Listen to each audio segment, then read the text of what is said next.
तो भी वो ज्ञान जल में वास करने वाली नारायण वाली आत्मा ही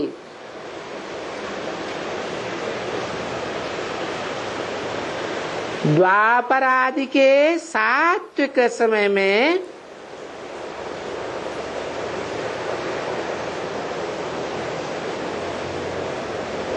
श्रीमद् भगवत गीता की रचना करती है।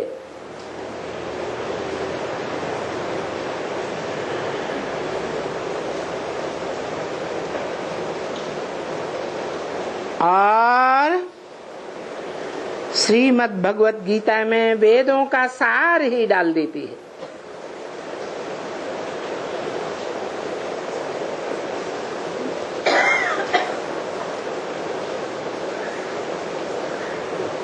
उनका नाम पड़ता है वेद व्यास।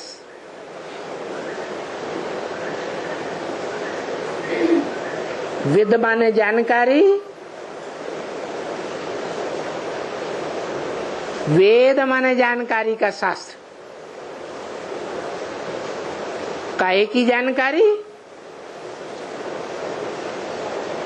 सत्य की जानकारी। सत्य को ही ज्ञान कहा जाता है, असत्य को अज्ञान कहा जाता है।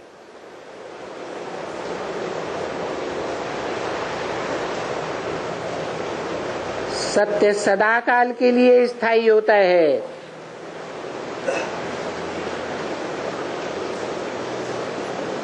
और झूठ तो स्थायी रहता ही नहीं।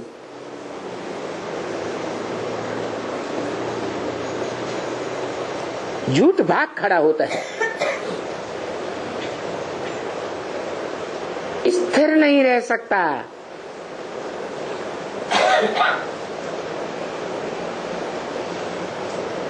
सत्य का कभी भी अभाव नहीं होता है संसार में, चाहे द्वापर हो चाहे कलयुग हो।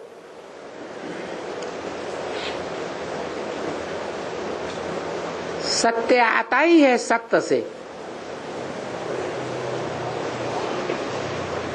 सत्य सार को कहा जाता है, और सार है ही पवित्रता, प्योरिटी, रूहानियत।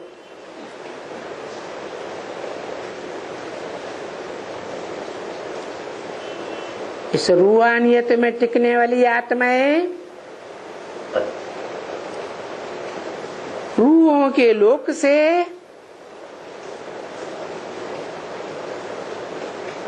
इस सारी सृष्टि पर टाइम टू टाइम आती ही रहती है।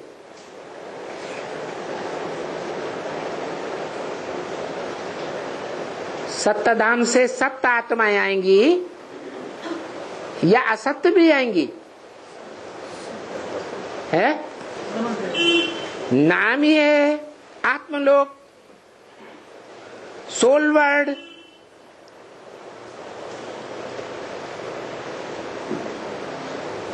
आत्मा ही तो सत्य है।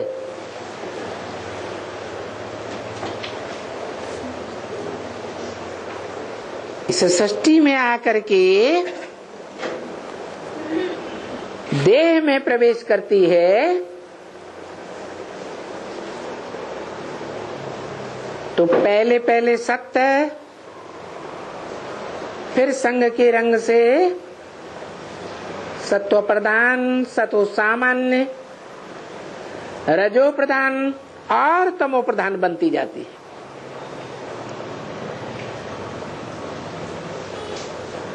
तो कहेंगे इस सृष्टि पर आत्मा सदैव ही कायम है।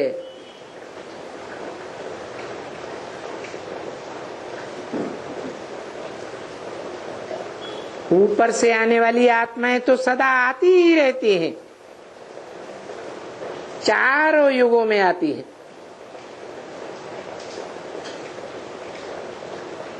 परंतु कुछ ऐसी भी आत्माएं हैं जो सृष्टि के एकदम आदि में आती है,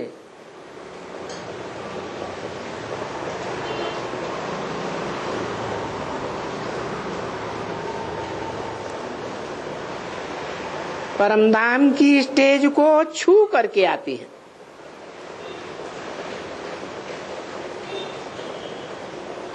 उन सृष्टि की आदि की आत्माओं को ज्यादा लंबे समय तक सोल वर्ल्ड में रहने की दरकार ही नहीं है।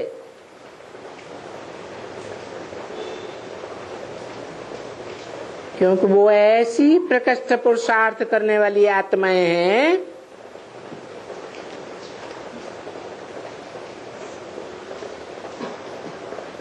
सदैव निराकारी आत्मिक स्टेज में रहने वाले भगवान की सान्निध्य में आने वाली आत्माएं हैं, जो आत्माएं इस सृष्टि पर भी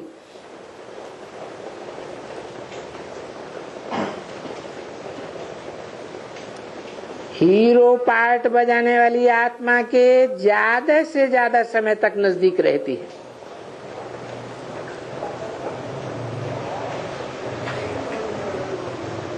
जिसे सारी सृष्टि का स्वामी कहा जाता है, मालिक कहा जाता है।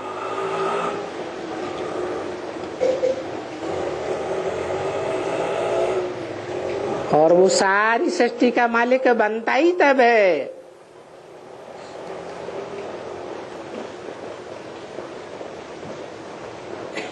जब गॉड इस ट्रुथ को, सत्य बाप को पूरी तरह पहचान लेता है। ऐसे सत्य के संग में आने वाली आत्माएं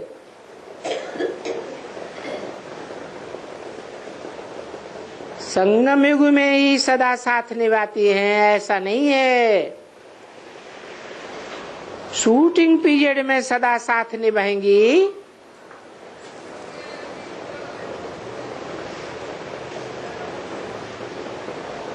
तो जो ह्यूज ड्रामा है, ब्रॉड ड्रामा,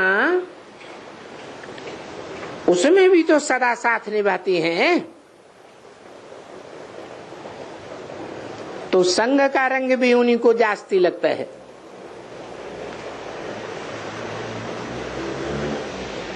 जास्ती संग का रंग लेने के कारण वो आत्माएं भी ज्ञानी तू आत्मा कही जाती हैं। ज्ञान माना सत्य, सत्य को धारण करने वाली।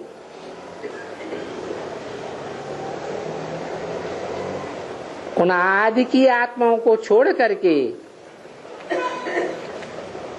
उस श्रेष्ठ से श्रेष्ठ पीढ़ी वाली आत्माओं को छोड़ करके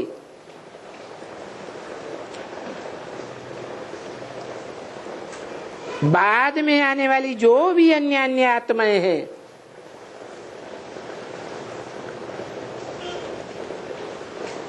वो सदा सत्य के संग न होने के कारण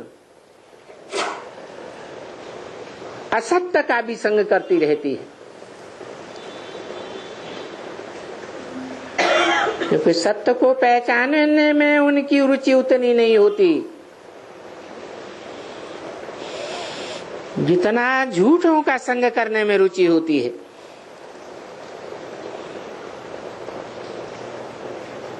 इसलिए बाद की पीढ़ियों में आने वाली सभी आत्माएं पाप आत्माएं बनती हैं।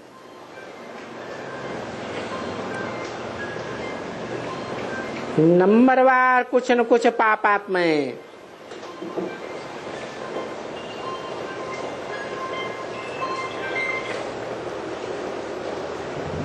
भले भगवान इस सृष्टि पर आ जाता है,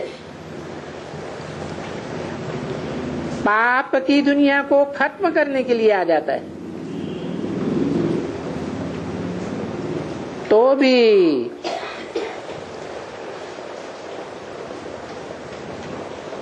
वो पाप करना नहीं छोड़ती।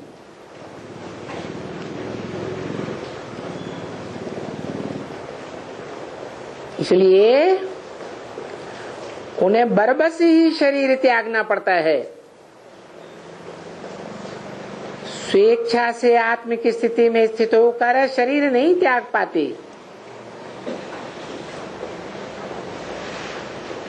देहभान रह जाता है और देहभान ही उनसे पाप कराता रहता है।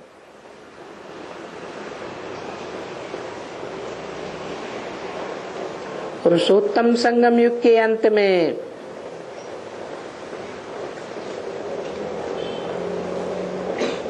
सृष्टि में महामृत्यु के समय में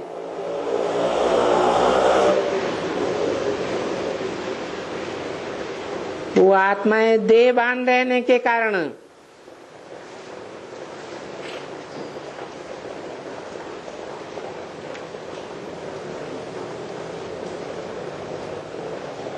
विनाशी सृष्टि में आती रहती है।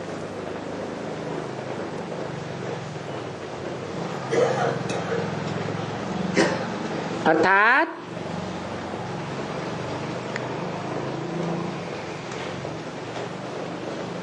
पांच 5000 वर्ष के चतुर्युगी ड्रामा में उन आत्माओं का पूरा पार्ट नहीं चलता।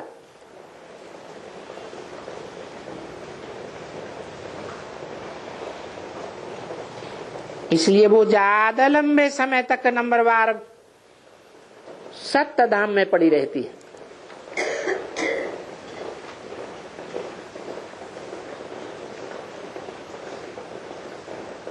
इस सृष्टि की दुनिया में उतनी अनुभवी नहीं बन पाती,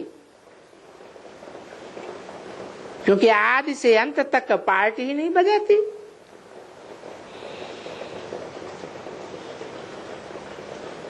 तो उन आत्माओं का ये कोई नाम नहीं होना चाहिए। नारायण सदैव ज्ञान जल में वास करने वाली आत्मा।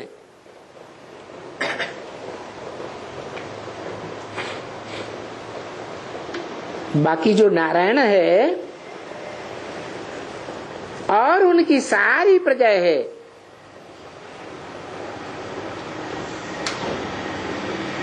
वो सारे ही फॉलोअर्स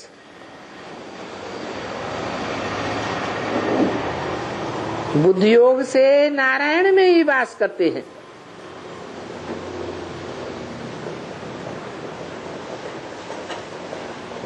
उन्हीं का संग का रंग लेते हैं नंबरवार। चलिए सभी नारायण समान हैं।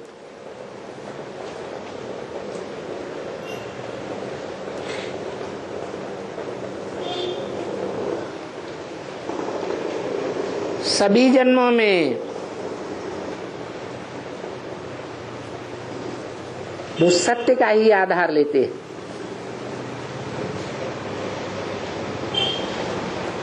झूठ को सपोर्ट नहीं करते।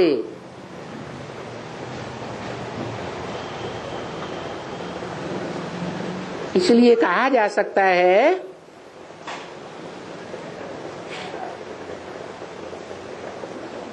कि वो सदैव ज्ञान जल में ही वास करते हैं। मनसा के संकल्पों से, दृष्टि से, मन दृष्टि में व्यभिचार नहीं आता।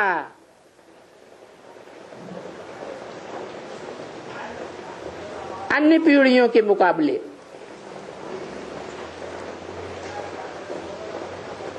इसलिए मर्यादा पुरुषोत्तम देवताएं कहे जाते हैं।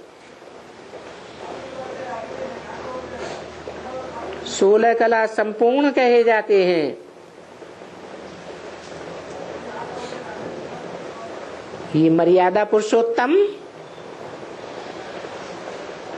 अपनी मर्यादा में रहते हैं।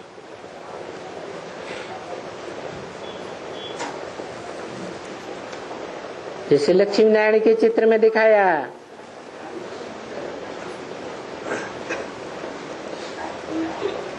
कि कृष्ण की दृष्टि राधा में ही डूबती है सारा जीवन,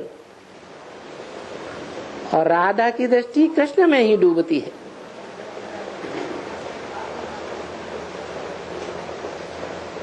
तो दृष्टि में भी सत्य समाया हुआ है, ज्ञान समाया हुआ है, जिस ज्ञान के आधार पर वो जन्म जन्मांतर सुखी रहते हैं।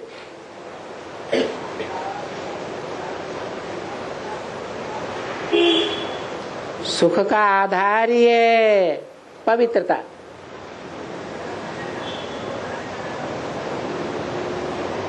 अपवित्रता ही संसार में दुख बढ़ाती है।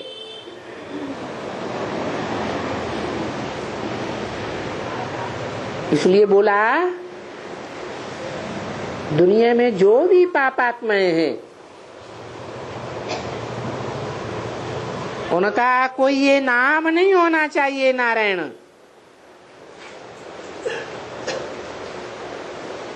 ज्ञान जल में सदैव वास करने वाली, ज्ञान इंद्रियों से भी वास करने वाली, और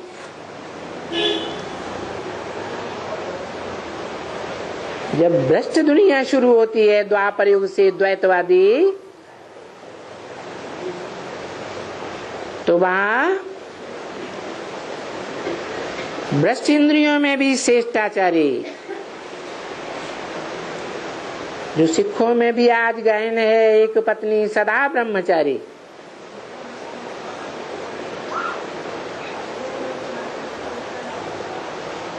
लक्ष्मी नारायण, ये राधे कृष्ण,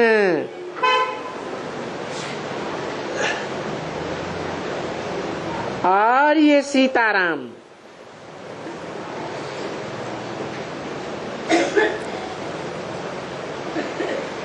अव्यभिचारी स्वभाव के थे ना,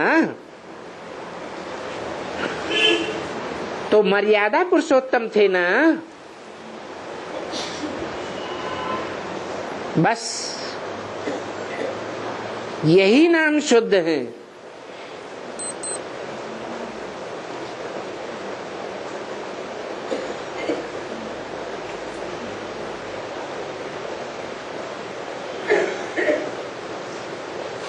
लक्ष्मी का अर्थ ही है जिसने ये प्रण कर लिया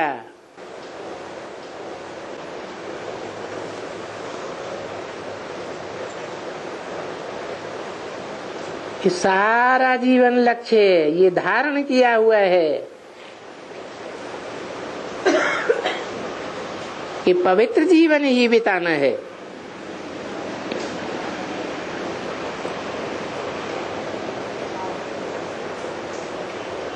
राधे नाम पड़ता है।